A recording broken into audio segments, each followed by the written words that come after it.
우리가 함께 이 교회를 세워나가는 이 모든 여정이 보통 그렇잖아요. 개척교회 가면 고생할 거다, 힘들 거다. 그런데 꼭 그럴 필요가 있을까라고 생각을 합니다. 많은 욕심만 내려놓으면 우리는 이미 큰 욕심을 내려놨잖아요. 우리는 건물 갖지 않을 거다. 한 1,000명 되지 않는 이상, 교인이 한 1,000명 되지 않는 이상 건물 갖지 않을 거다라고 이렇게 욕심을 내려놓으니까 마음이 편하고, 네. 또 이곳에 우리 예배 위에 기쁨이 가득하면, 저의 지로는 이렇습니다. 제가 이전에 사역할 때도 우리끼리 재미있으면 된다. 재미있는 곳에 매력이 있다. 사람이 모여든다. 그래서 우리끼리 재미있으면 되는 것 같아요. 뭔가 너무 잘할 필요도 특별히 없고요.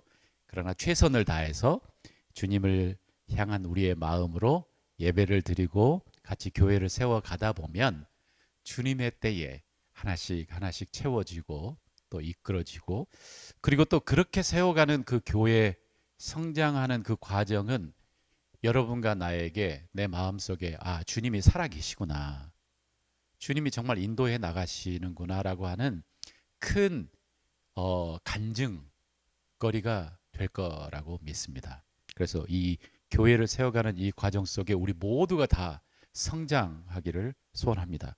저도 계속 성장하고 있습니다.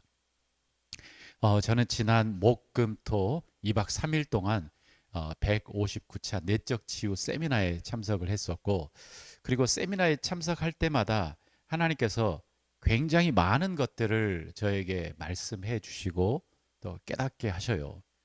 이제 결국은 복음에 대한 다시 기억나게 하시고, 복음이 무엇인지 생각나게 하시고, 이런 시간들이 저에게 계속 되고 있어서 큰 은혜이고, 그 다음에 이게 저에게는 축복입니다. 우리 내적 치유 사역을 하는 저, 그리고 이 예수 목자교회는 우리 같이 이 내적 치유 사역도 하고 같이 성장하는 교회이고, 그래서 여기에 참석하시는 모든 분들은 세미나에 꼭 참석하셔야 되고, 그 다음에 가능하면 아카데미도 하시고, 그리고 뭐 1년에 한 번 정도는 봉사로 오셔서 그 현장에 있으시면서 우리가 같이 성장해 나갔으면 좋겠습니다. 이번 세미나 기간 동안 정말 하나님께서 너에게 강하게 해주셨던 그 말씀을 오늘은 여러분들과 함께 이야기를 하고, 그 다음에 중간중간에 내가 그때 들었던 간증이나 이야기들을 같이 해 나가려고 합니다. 이번 세미나 동안 역시나 저는 이제 찬양 인도를 했고요. 그리고 찬양 중에 이런 찬양이 있었어요. 주님, 우리가 누구에게로 떠나가리까? 이 베드로의 고백. 사람들, 제자들 다 떠나가니까 예수님께서 너희들도 갈래? 그러니까 그때 베드로가 했던 고백. 저희들이 누구한테 가겠습니까? 주님한테 생명의 말씀이 있는데 우리가 누구에게 가겠습니까? 라고 하는 이 찬양을 하는데 제 눈에서 막 눈물이 나오더라고요. 그래서 왜 이렇게 눈물이 날까라고 생각을 해 보았고, 그 이유를 여러분들과 함께 이야기해 보도록 하겠습니다. 그래서 눈물이니까 물로 시작하겠습니다. 우리 요한복음 7장 37절 39절 말씀. 요한복음 7장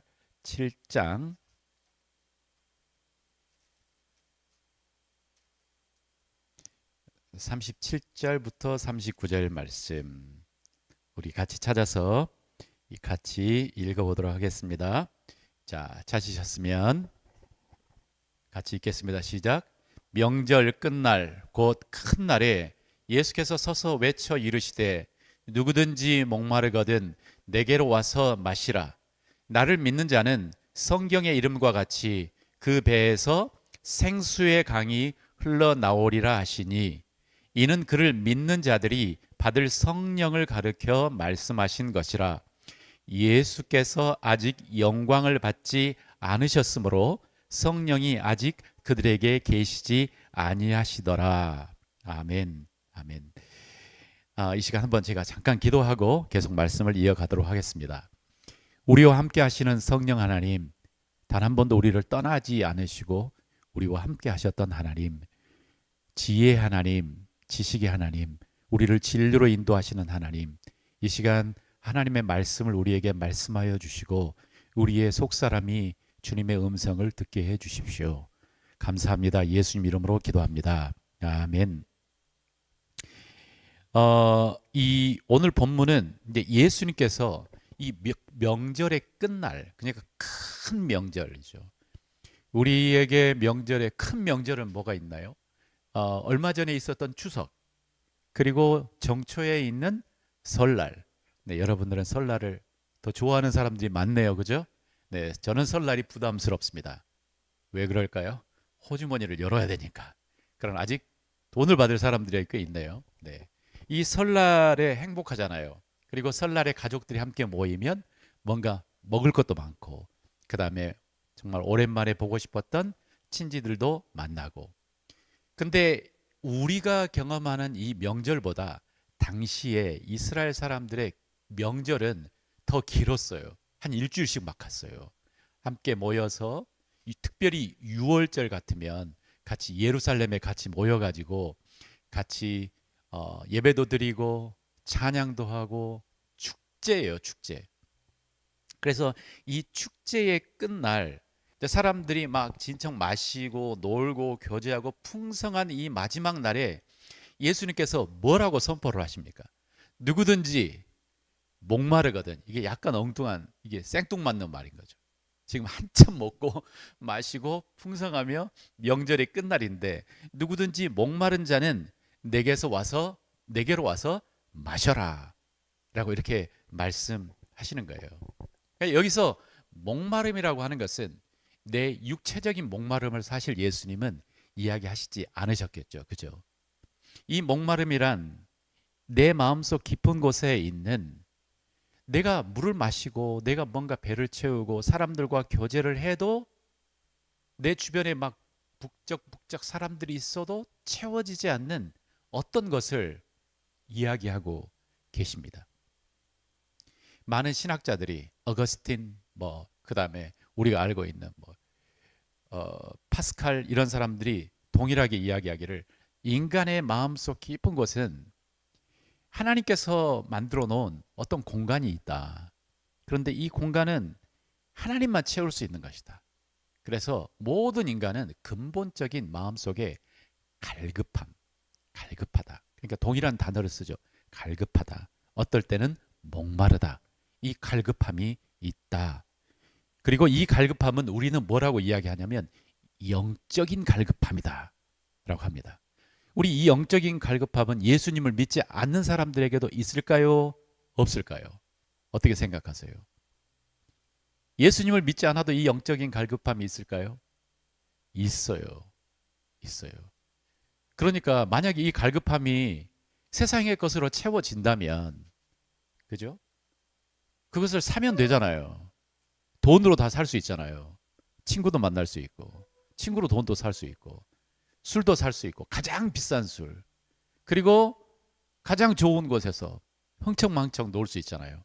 그러면 내 마음이 채워질 수 있는 것이라면 행복할 텐데, 아이러니하게도 부잣집 자녀일수록, 돈이 많을수록, 이제 돈 걱정이 없을수록 어떻게 합니까? 그들은 어디로 가요?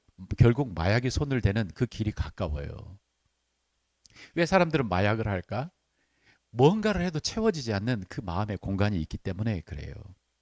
그래서 이 명절 마지막 날에 예수님께서 갈급한 자, 목마른 자는 내게로 와라 라고 말씀하시는 것입니다.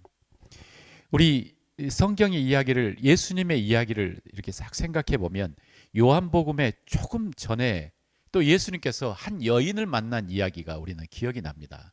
요한복음 4장에 예수님께서 한 여인을 만났죠. 그 여인은 어느 곳에서 살고 있는 사람이었냐면 사마리아라고 하는 땅에서 살고 있었던 여인. 기억나시죠? 그죠? 사마리아 여인. 정오 낮 12시 때약볕 정말 햇빛이 쨍쨍 찌는 그때, 아무도 물길로 오지 않은 그때에 홀로 와서 사람들의 시선을 피해 물을 길러 왔던 여인. 그리고 예수님을 만났고 예수님이 네 남편을 데려와라 라고 했을 때에 남편이 몇 명이 있었다고 그랬습니까? 남편이 5명이나 있었는데 다 어떻게 됐고 지금 살고 있는 그 사람도 자신의 남편이 아니다라고 하는 그 여인. 그러니까 이 여인의 이야기 속에서도 이 물 이야기가 나옵니다. 생명의 물. 그러니까 그 여인에게 예수님께서 약속했던 게 뭐예요? 내가 주는 물은 다시는 네 그 갈급함을 느끼지 않게 풍성하게 나오는 생명이다. 오늘 본문에서도 이렇게 이야기합니다. 내게로 와서 물을 구하면 내가 너에게 물을 줄 텐데 그 물은 네 마음속 깊은 곳에서 터져 나오는 생수다. 이렇게 이야기하는 거죠. 그러니까 내게서 터져 나오는 생수가 있으면 더 이상 목마르지 않는 거죠. 그 여인에게 이 물 같은 존재가 무엇이었냐? 그럼 물은 대체 이 예수님께서 이야기하시는 그 물은 과연 뭐냐? 그리고 왜 물과 이 남편이 연결되었느냐? 한 번만 생각을 해봅시다. 물은 뭔가? 내게 뭔가 갈급함이죠. 이 여인에게 남편은 나의 뭔가 갈급함을 채워줄 수 있을 것 같은 존재인 거죠. 오케이. 이제 일반적으로 남편은 어떤 존재인가? 이 여인에게 먼저 안정감을 주는, 보호해주는 사람이고, 그 다음에 우리 남자와 여자가 함께 교제하고 사귀면 뭐합니까? 깊은 교제, 최고의 친구이지 않습니까? 나의 모든 것을 함께 나누는 교제의 대상이고, 그리고 함께 만들어가는 그 가정은 이 여인에게 삶의 의미를 주는 곳이죠. 그리고 그 삶의 의미가 나의 존재 가치를 이야기해 주는 그런 거예요. 그러니까 이 갈급함이라고 하는 그 안에는 뭐가 들었냐면 나 안정감, 그리고 나는 사랑받아, 나는 그리고 진짜 가치 있는 존재야 라고 하는 이것이 그 마음속 바로 이거예요. 이것. 그런데 이것이 함께 뭉뚱그려져서 나에게 나오면 그냥 갈급함이다 이렇게 표현되는 것이죠. 그래서 이 여인은 악착같이 무엇을 찾았냐면 나를 행복하게 해줄 유일한 방법이라고 생각하는 결혼을 해야 되고 남편이 있어야 되고 그리고 그 남편이 나의 필요를 채워주기를 간절히 바란 거였어요. 남편이라고 하는 존재가 상징적으로 그래요. 성경 안에서. 그런데 우리 결혼하신 분들 남편이 그런 존재인가요? 중간에 실망을 우리가 많이 하죠. 네, 실망스러운 남편 김지만부터 시작해서 다 실망스럽습니다. 왜냐하면 인간은 그것을 완전히 채워줄 수가 없어요. 아무리 완벽한 남편일지라도 그 어떤 사람의 마음속에 깊은 그 갈망을 채워질 수 없어요. 그렇지 않습니까? 결국은 나는 혼자 가요. 우리가 아플 때 그 경험하잖아요. 내 옆에 자녀가 있어도, 내 옆에 남편이 있어도, 아내가 있어도 내 아픈 것을 나눠줄 수가 없어요. 이건 나만 가지고 가야 되는 거예요. 내 마음속에 마음이 아플 때도 그래요. 내 옆에서 누가 있어줘도 이건 내가 가지고 있는 내 아픔이에요. 성경에서는 이 남편이라고 하는 이 존재에 대해서 그렇게 이야기하면서 자주 우리 하나님이 너희의 남편이다 라고 이야기를 해요. 이 말은 하나님이 바로 네가 간절히 원하는 그것을, 그 갈급함을 채워주는 존재다. 하나님이 너를 안정하게 지켜주시는 분이고 하나님이 너를 사랑하시는 분이고 그리고 하나님이 너에게 진짜 인생의 의미, 네가 누군지를 이야기해 주시는 분이시다 라고 성경은 계속 이야기를 하고 있거든요. 구약에서. 그 대표적인 성경 본문이 어디냐면 예레미야서에 있는데 우리 성경 한번 찾아보겠습니다. 예레미야 31장. 예레미야 31장.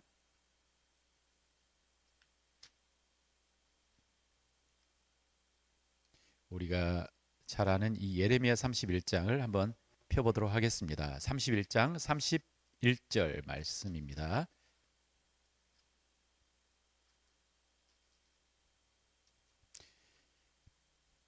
네, 그곳에 뭐라고 써져 있는지 우리 같이 한번 읽어볼까요? 31장 31절 32절 우리 자주 읽는 성경 구절이죠. 같이 읽어보겠습니다.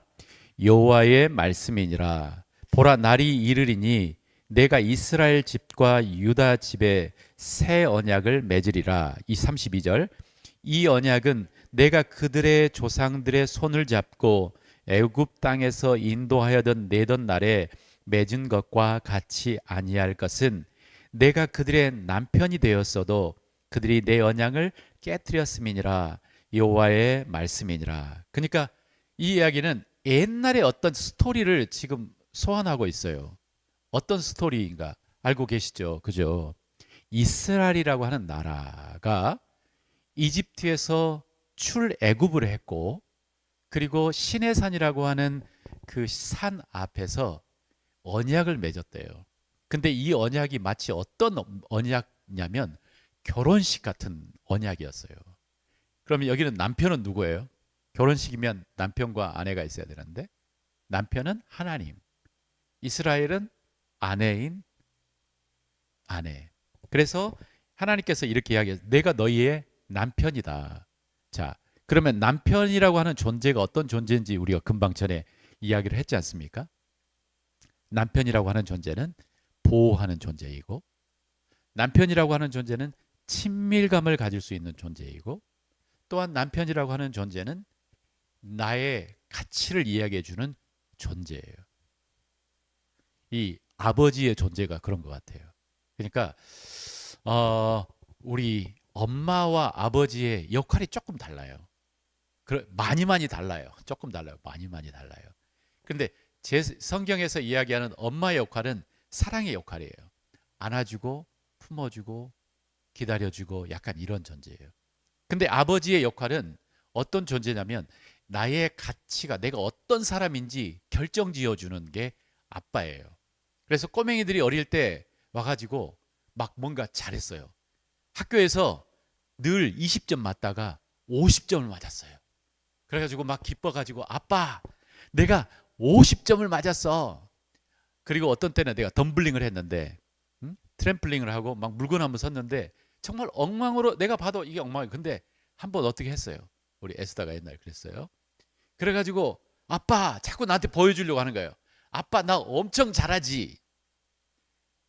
이런 것이 그냥이 아니고 엄마가 아니고 아빠한테 와요. 왜냐하면 아빠의 역할이 뭐냐면 그래 너는 잘난 멋진 내 딸이야. 멋진 내 아들이야. 그러면서 내가 누구인지 정리해주는 그 마침표가 바로 아버지의 선언이에요. 이게 아버지의 역할이에요. 그런데 이 아버지의 역할, 너는 내 아들이야. 너는 내 딸이야. 너는 김씨 집안의 내 자손이야. 내 것이야. 이렇게 딱 역할을 해주지 않으면 인간은 그 마음속에 약간 불안함이 있는 것 같아요. 나는 누구지? 머리로는 아는데 뭔가 마침표가 찍어지지 않는 것처럼. 우리가 그래서 제가 가끔 이야기하는 표현 중에 우리 피아노에서 도레미파솔라시 여기까지만 하고 도가 안 찍혀지는 것 같은. 여러분 이게 무슨 의미인 줄 아시겠어요? 내 안에 뭔가 끝나지 않은 느낌이에요. 근데 도를 누가 눌러줘야 되냐면 아빠가 눌러줘야 돼요. 너는 멋진 사람이야. 너는 내 딸이야. 괜찮아. 그래도 너는 내 딸이야. 이렇게. 그래도 너는 내 아들이야. 이렇게 해주는 역할이 아빠예요. 그런데 여기서 이야기하는 것은 성경은 내가 남편이야. 내가 아빠야. 그래서 네가 누군지 그 정체성의 그것을 이야기해 주는 존재는 나야. 그래서 내가 너희의 남편이야. 이렇게 오늘 본문이 아니고 이 예레미야서에서 이야기하거든요. 내가 남편이 되었어도 그런데 이스라엘의 문제가 뭐였습니까? 이 남편인 나를 떠나버렸어요. 언약을 깨버렸어요. 하나님께서 약속한 내가 너희를 보호해주고 너희들과 친밀한 관계를 맺고 그 다음에 너의 삶의 의미를 제공해주는 그런 사람이다. 이제 나만 섬겨라라고 했는데 이스라엘 백성들은 하나님을 떠났다고, 이 언약을 깨뜨렸다고 이야기합니다. 우리 성경을 보면 여러분 가끔 그런 생각하지 않습니까? 구약 성경을 보면서 야, 이 사람들은 진짜 정말 회복 불가능이다. 진짜 구제불능이다. 하나님께서 그렇게 많은 기적과 이사를 보였지 않습니까? 여러분 한번 생각해 보세요. 주일날 딱 오는데 우리 오송에서 여기까지 오는데 위에가 뭐가 있냐면 구름 기둥이 쫙 우리를 인도한다고 생각해요. 이 기둥만 따라가면 되는 거예요. 그러면 쫙 교회로 오고, 그 다음에 저녁에 저녁 집회를 딱 하는데 불기둥이 나를 쫙 서가지고 나를 딱 집으로 데려가 가고, 아침에 일어나면 어딘가에 먹을 것이 딱 떨어져 있고 이걸 싹 모아다가 먹으면 달콤한 꿀까베기 같은 맛이 나면서 나의 모든 영양분을 다 채워지고, 이런 경험들을 한다고 하면 여러분 어떨 것 같아요? 우와, 믿을 수밖에 없지 않겠습니까? 이렇게 보여줬는데 그것뿐만 아니라 이 앞에 있는 우리 무심천이 갈라지는 것도 아니고 더 엄청난 홍해가 쫙 갈라지며 나를 구원했는데, 이런 것을 보고도 사람들은 왜 우상 숭배를 그렇게 했을까? 또 그리고 자꾸 선지자들이 와서 그러면 안 돼라고 이야기했는데도 왜 또 우상 숭배라고 하는 이것으로 계속 빠져들었을까? 그런 생각해 보지 않으셨습니까? 그런데 또 이 사람들은 이래요. 우상 숭배만 한 게 아니고 주일날은 또 교회 가요.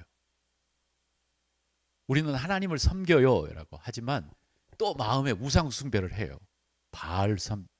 그래서 우상의 대표적인 우상이 누구냐면 바로 바알입니다. 그죠? 바알. 이 바알은 풍요의 신이에요. 바알은 바람을 움직이고 그리고 비를 내리게 하는, 그래서 농사를 아주 풍성하게 하는 풍요의 신이에요. 근데 이 바알이라고 하는 이 단어가 히브리 말로 그 의미가 뭔 줄 아세요? 남편이에요. 남편이에요. 그러니까 이 사람들은 바알, 남편, 그 남편이 나의 필요를 채워줄 거라고 생각하고, 내 필요가 뭡니까? 나를 지켜주고 나에게 필요한 것을 공급해주고, 그 다음에 내 외로움을 같이 친구가 되어주고, 그 다음에 내가 누군지 너는 정말 멋진 사람이야 라고 나를 계속 인정해주고 하는 그러한 존재로 마음은 바알을 섬겼고, 그런데 하나님을 떠나는 것은 무서우니까 몸은 하나님을 섬기고 이랬다는 거예요. 그래서 이 이스라엘 백성들에게 일어나는 이 우상 숭배의 문제는 그냥 이스라엘 사람들의 문제만은 아니다라고 하는 것을 우리는 생각해 볼 수가 있습니다. 이번 세미나에 어떤 한 자매님이 너무 정말 통곡을 하면서 간증을 하셨어요. 근데 그 간증의 이야기가 짧게 하면 굉장히 한 오랜 시간, 그러니까 딸들이 다 컸을 정도로 함께 살았고 카톨릭 신자였어요. 그런데 4년 전에 어떤 모임에 갔다가, 그러니까 그 전에 이 여인은 늘 이 남편과 대화도 잘 됐다고 이야기해요. 그런데 그 모임에 갔다 온 후에 차 안에서 남편이 자신한테 정색하면서 우리 이혼합시다 라고 이렇게 이야기하는 거죠. 그러니까 그 여자에게는 이게 그 하늘이 무너지는 소리였다고 이야기하고, 그리고 알고 보니 이 남편에게 이 만나는 다른 여자가 있었고, 그리고 그 시간 이후로 끊임없이 이 남편이 이 여자에게 와서 이혼해 주시오, 이혼해 합의 이혼해 라고 하면서 협박과 공갈과 이런 것으로 이 여인을 괴롭힌 거예요. 그러니까 이 지난 4년의 기간 동안 이 여인은 망가질 대로 망가진 사람이었어요. 결국 이혼을 해줬지만, 그러니까 한 존재라고 하는 이 남편이라고 하는 존재의 그 크기가 이 여인에게 얼마나 컸던지에 대해서 다시 깨닫게 된 거죠. 이 남편에게 모든 걸 의지하고 살았는데 순간 다 무너져 버렸던 거예요. 그러면서 이 세미나에 와서 하나님께서 그 여인에게 해줬던 말은 뭐냐면 내가 너의 진짜 남편이다 이렇게 이야기를 해주신 것을 마음으로 들었어요. 마음으로. 그러면서 정말 그러고 싶지는 않지만 나는 그 하나님이 용서해라 라고 하니까 나는 내 남편을 용서합니다 라고 이 어려운 선택을 하셨다고 이야기를 하더라고요. 아직도 마음속에 쓴 마음은 있지만 우리가 뭔가 진짜 갈급한 게 있는 것 같아요. 우리 안에. 그리고 그 갈급함을 이것만 가지면 채워질 수 있을 거야라고 생각하는 그것이 있어요. 사마리아 여인에게는 남편이었어요. 우리 예레미야서를 한 번 더 한 군데를 더 찾아보겠습니다. 예레미야서 2장 말씀이에요. 2장 13절.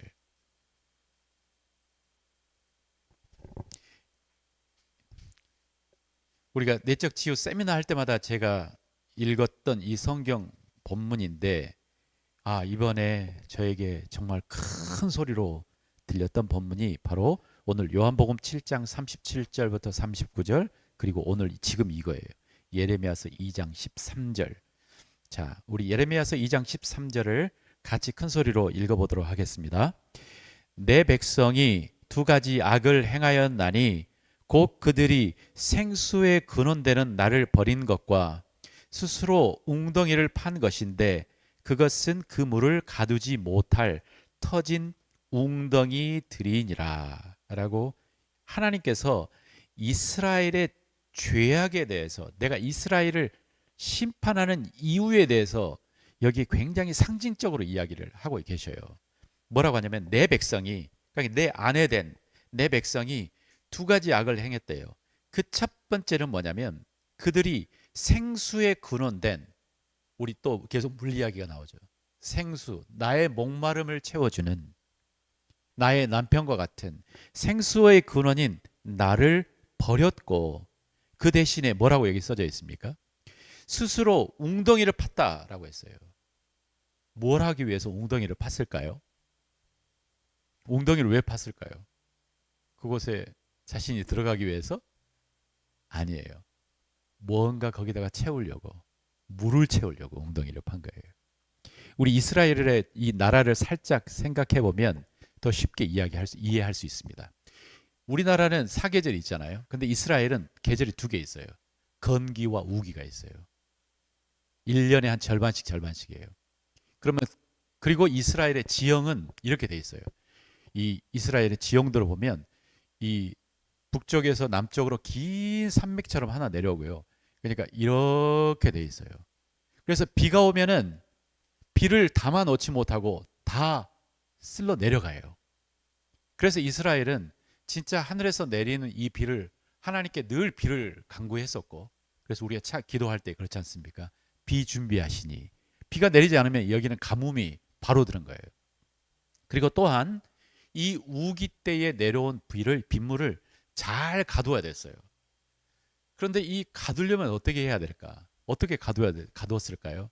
이 고대 사람들이 웅덩이를 팠어요. 그리고 웅덩이를 팠는데 물이 빠져나가잖아요. 그런데 거기에 석회암이 많아요. 석회암이 많아서 석회암을 깨서 석회암을 갈아가지고 하면은 이게 회반죽이 돼요. 반죽이 돼요. 하얀색 반죽. 우리 보통은 우리 벽에다가 바르든지 그렇게 하죠. 그런데 이게 코팅제가 돼가지고 그 웅덩이에다가 이걸 바르면 이게 물을 가둘 수 있는 그러한 공간이 되는 거예요. 그러니까 어떤 사람들은 이게 부자일수록 물을 가두는 그 공간을 크게 만들어요. 그러면서 물이 많아지면 이제 비가 안 와도 상관없어. 나는 이 물로 우리 농작물도 줄 수 있고 건기 동안 그리고 우리가 마실 물도 이것으로 채울 수 있어 라고 하는 거죠. 그런데 오늘 본문에 뭐라고 이야기합니까? 스스로 웅덩이를 팠는데 그것은 물을 가두지 못할 어떤 웅덩이라고 이야기했습니까? 터진 웅덩이라고 이야기했어요. 이스라엘에 또 문제가 하나 있어요. 거기는 약간 사막은 아니고 이 광야지대, 사막은 모래만 있는 곳인데 거기는 그냥 돌이 있는 것이거든요. 그리고 낮에는 덥고 저녁에는 추워요. 기온차가 굉장히 심해요. 그러면 어떤 일이 일어날까요? 수축 팽창이 굉장히 일어나다 보니까 이게 금이 간대요. 그래서 이 석회로 코팅을 해줬던 그 부분이 깨지고 수축 팽창으로 깨지고 물이 빠져나가는 거예요. 그러니까 나는 딱 겉을 보면 하얀색이니까 이 웅덩이로 충분해 라고 했지만 그 밑에는 깨져 있는 거죠. 물을 담지 못하는 거죠. 물이 점점 빠져나가서 없어져 버리는 거죠. 이 굉장히 상징적인 거 아닙니까? 그러니까 이 물로 내가 물을 가둬 놨으면 이것으로 나는 안전해, 나는 행복해, 나는 잘 살 수 있어 라고 하는 그 웅덩이를 누가 팠습니까? 내가 팠어요. 내가 잘 먹고 잘 살기 위해서, 행복하기 위해서. 그런데 하나님께서 보시기에 하나님께서 이스라엘의 백성의 죄는 뭐냐면 하나님이신 생명의 근원이신 생수인 하나님을 버렸고 대신 웅덩이를 파서 그 웅덩이에 의지하려고 했던 것이 죄다, 문제였다. 그리고 조금 전에 이야기했던 것처럼 남편, 바알이라고 하는 존재가 이야기하는 나에게 이러한 피로를 채워주는 내 마음의 갈급함을 채워주는 존재였던 거죠. 이러한 이스라엘이라고 하는 이 생각을 하면서 그러면서 오늘 본문에 예수님께서 그렇게 다시 이야기하셨습니까? 요한복음으로 다시 싹 돌아가면 명절 마지막 날에 예수님께서 누구든지 목마른 자는 내게로 와서 마셔라. 내가 주는 물은 생명의 물로 너의 마음속 깊은 곳에서 터져나와 너희들을 목마르지 않게 하리라 라고 약속을 한 거예요. 이번 세미나 때 이 말씀들은 알고 있는데 저한테 깊이 다가온 말씀이 바로 이 말씀이에요. 그게 뭐냐면 하나님이 이 예수님이란 선포를 하시는 것은 그 안에 모든 문제의 답이 저는 다 들어있다고 생각해요. 나의 결핍, 나의 필요, 이것을 채워줄 모든 게 이 안에 들어있어요. 우리는 생각합니다. 터진 웅덩이를 생각해요. 나는 이것만 있으면 나는 행복할 거야. 나는 결혼만 하면 내 인생의 모든 문제 끝이야. 저도 그렇게 생각을 했어요. 그리고 결혼하는 그 순간 나는 깨달았어요. 나는 이게 막다른 길에 서 있구나. 결혼하기 전에는 내가 이 사람과 만날까 저 사람과 만날까 꿈이 있었거든요. 근데 결혼하는 순간 이제 나는 선택이 없어져 버렸어요. 그런데 그 사람이 나의 마음을 채워줄지 못할 거라는 게 너무 잘 보이는 거예요. 그러면서 다시 물을까? 다시 물으면 좋겠는데? 라고 하는 마음들이 한 2년 동안 간 것 같아요. 우리 석재가 태어나기 전까지. 죄송합니다. 저도 이런 놈이었어요. 제 아내가 너무 잘 알아요. 아이를 낳으면 행복할 것 같아요. 그런데 금방 알아요. 얘가 나의 마음을 채워줄 수 있는 놈이 아니에요. 내 마음을 채워줄 수 없어요. 이것도 결국은 터진 웅덩이에요. 내가 집을 가지면 정말 옛날 남진의 이 노래처럼 저 푸른 초원 위에 그림 같은 집을 짓고 행복한 사랑하는 내님과 한 100년 살고 싶은 그 소원들이 우리 마음속에 내재되어 있는 것 같아요. 그래서 우리는 특별히 남자들이 그 자연인이다 이런 거 자주 멍청하게 보잖아요. 가서 막 산속에서 하고 막 와 나도 어느 땐가 정말 모든 스트레스 버리고 이곳에 가서 살고 싶어. 이런 것이 잘 되는 이유는 뭔가 우리를 끄는 게 있어요. 그래서 내가 그러한 집에서 살면 행복할 거라고 하는데 우리 대부분 이야기하잖아요. 나이가 들수록 산속으로 가면 안 돼요. 도시에 있어야 돼요. 왜냐하면 병원에 빨리 가야 되잖아요. 그죠? 이런 것들이 우리의 마음을 채워줄 거라고 생각하지만 결국 성경은 뭐냐면 이것도 터진 웅덩이다 라고 이야기해요. 돈이 많으면 우리는 행복할 것 같아요. 그런데 돈 많은 아이들이 왜 마약에 손을 댈까요? 이것이 나의 마음을 채워줄 수 없다. 내가 진짜 원하는 것을 살 수가 없다는 것을 깊이 깨닫기 때문에 그래요. 터진 웅덩이에요. 이 세상에서 이야기하고 있는 모든 것은 하나님께서 물론 허락하셨지만 이것은 내 마음의 진짜 갈급함을 채워줄 수 있는 것이 아니에요. 터진 웅덩이에요. 그래서 성경은 우리에게 이 복음이 진짜 내 마음에 이 갈급함을 채울 수 있는 하나님의 대답이다 라고 이야기하는 거예요. 어떤 사람은 이 대답에 에이 그런 게 어딨어. 주일날 교회는 가지만 그러나 나는 아직도 내 웅덩이를 팔 거야. 나는 아직도 이게 필요해. 그렇게 살 수도 있고요. 그러나 어떤 사람은 진짜 예수님의 이 대답 속에 목마른 자는 내게로 와서 마시라 라고 하는 이 말씀에 진짜 다가가고 세상의 모든 상황과 환경과 상관없이 그 복음 안에 진짜 채워짐을 경험하기도 해요. 저는 상담을 이 내적 치유 사역을 오래 하면서 결론이 뭐냐면 어떤 친구에게 그래 너는 이렇게 하면 좋겠어 이렇게 하면 좋겠어 하지만 이 세상은 결국 완전하지 않아요. 완전하지 않아요. 이 세상에서 완전한 만족은 없어요. 궁극적인 만족은 하나님 나라에 가야 돼요. 그렇다나 이 세상에서도 건강하게 서 있을 수 있는 대답이 있어요. 그게 바로 복음이에요. 복음. 하나님이 나의 모습을 입고 이 땅에 오셔서 나를 대신해서 죽으시고 나의 모든 죄값을 사하시고 그리고 나한테 너는 내 아들이야. 너는 내 딸이야. 내가 너와 함께해. 내가 너의 필요를 채워줘. 내가 너를 인도해줘. 내가 네 영혼의 목자야. 라고 말씀하시는 이 대답을 하나님께서는 해주고 계셔요. 그래서 이미 여러분과 나는 답을 가지고 있어요. 답을 가졌어요. 영원한 생수의 물을 우리 마음속에 가졌어요. 이제 문제는 이 생수의 물을 내가 진짜 생수의 물인가 질문해 봐야 돼요. 진짜 생수의 물인가 질문해 봐야 돼요. 아니에요. 나는 그렇지 않아요. 나는 이 직장만 있으면, 나는 결혼하면, 나는 이 집만 있으면 난 행복할 거예요. 라고 생각한다면 쭉 가보세요. 그런데 여러분도 결국 알게 될 거예요. 이건 내 마음의 깊은 곳을 내가 원했던 것을 채울 수는 없는 것이구나. 하나님께서 내게 만약에 가족을 주셨다면 이건 내 마음을 채우려고 주신 게 아니고 사랑하라고 주신 거예요.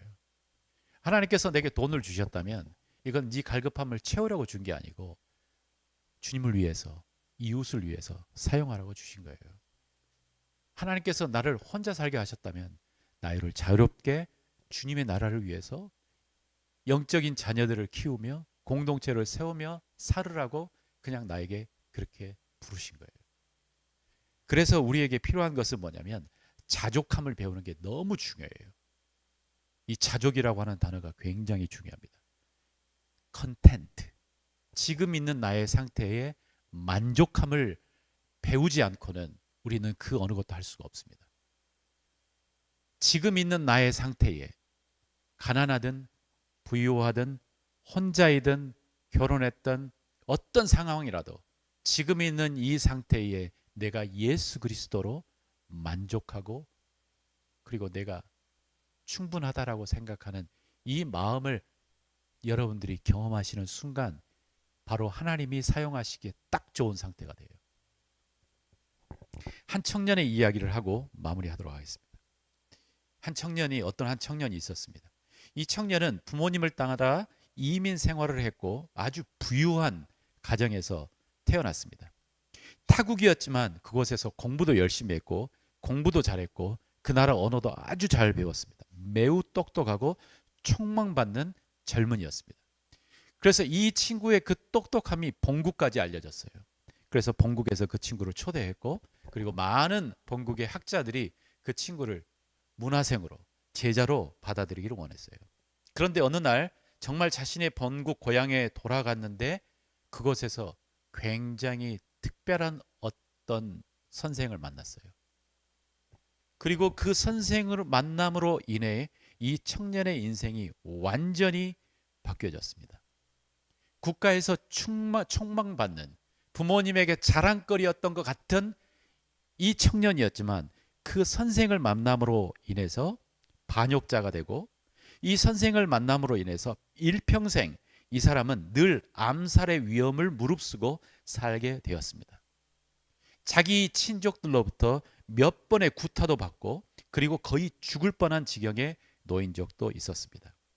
그는 그 선생을 만난 이후로 평생 혼자 결혼하지 않고 혼자 살았습니다. 늘 사람들의 도움을 받으며 살았고 몇 번의 투옥도 받았습니다. 그리고 그는 그의 인생에 결국 형장의 이슬로 사라졌습니다. 그런 그 사람이 책 몇 권을 남겼습니다. 그리고 그가 이렇게 우리 자신에게 이야기했습니다. 그가 감옥에 있을 때 이런 글을 썼습니다. 내가 가난하기 때문에 이런 말을 하는 것이 아닙니다. 나는 어떤 형편에서도 스스로 만족하는 법을 배웠습니다. 나는 가난하게 사는 법도 알고 부유하게 사는 법도 압니다. 내가 배부르건 배고프건 부유하게 살건 가난하게 살건 그 어떤 경우에서도 스스로 만족하게 하는 이 비결을 배웠습니다. 내게 능력 주시는 자 안에서 나는 모든 것을 할 수 있습니다. 주님 안에서 기뻐하십시오. 내가 다시 말하노니 기뻐하십시오. 바로 이 청년은 사도 바울이었습니다. 그 사도 바울이 평생을 그렇게 살아갔지만 그 마음속에 자신 있게 나는 기뻐합니다. 감사합니다. 그리고 어떤 상황에서도 나는 자족함을 배웠습니다. 라고 이야기합니다. 왜냐하면 그는 답을 가지고 있기 때문이었습니다. 복음이라고 하는 예수님이라고 하는 그 답. 이것은 피상적인 게 아니고 진짜 실제적인 것이에요. 실제적인 것이에요. 진짜 예수님을 만나면 하나님만이 주실 수 있는 그 만족감, 자족함을 우리는 다 경험할 수 있고 이것을 경험할 수만 있다면 자족하는 것을 배우기만 한다면 여러분들은 그 순간부터 진짜 누구를 돕고 섬기고 사랑할 수 있는 그 힘을 갖게 되는 것입니다. 우리 같이 한번 기도하는 시간을 갖도록 하겠습니다.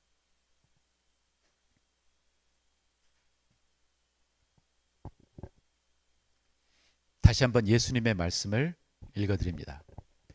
명절 끝날 곧 큰 날에 예수께서 서서 외쳐 이르시되 누구든지 목마르거든 내게로 와서 마셔라.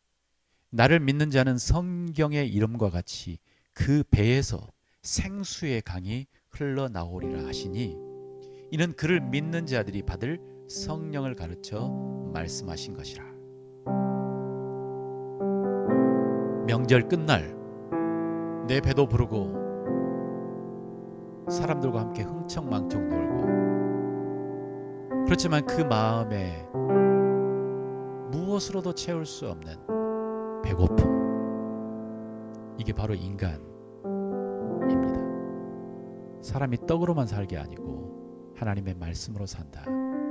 이게 바로 인간이다.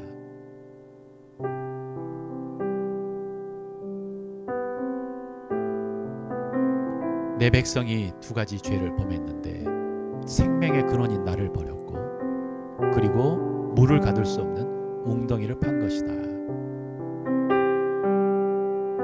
여러분들이 갈급해하는 이 모든 것들은 터진 웅덩이입니다. 우리가 갈급하는 모든 것들은 사실 터진 웅덩이입니다.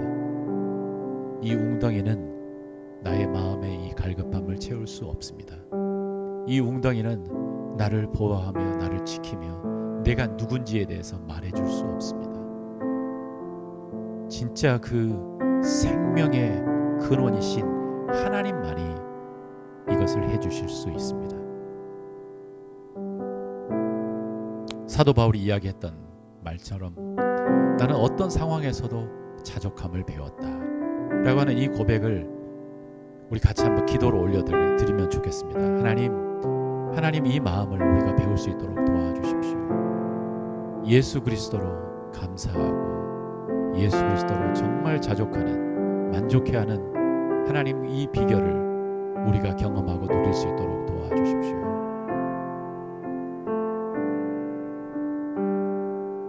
우리 이 시간 또 하나님께 올려드립니다. 하나님, 정말 이것만 있으면 내가 정말 행복할 것 같았던 그것이 바로 바알이었음을, 남편이었음을, 우상이었음을 하나님 또 올려드립니다. 하나님 아버지, 제 마음속에서 이 우상을 제어하여 주시옵소서. 하나님 아버지, 내 마음에서 이 우상을 제어해 주시옵소서. 하나님만이 나의 구원자이시며, 하나님만이 나의 노래이시며, 하나님만이 나의 남편이시며, 하나님만이 나를 보호하시고 나를 채우시며 나를 지키시며 나를 푸른 초장으로 인도하시며 나를 쉴 만한 물가로 인도하시는 내 아버지이십니다. 내 남편이십니다. 내 친구이십니다.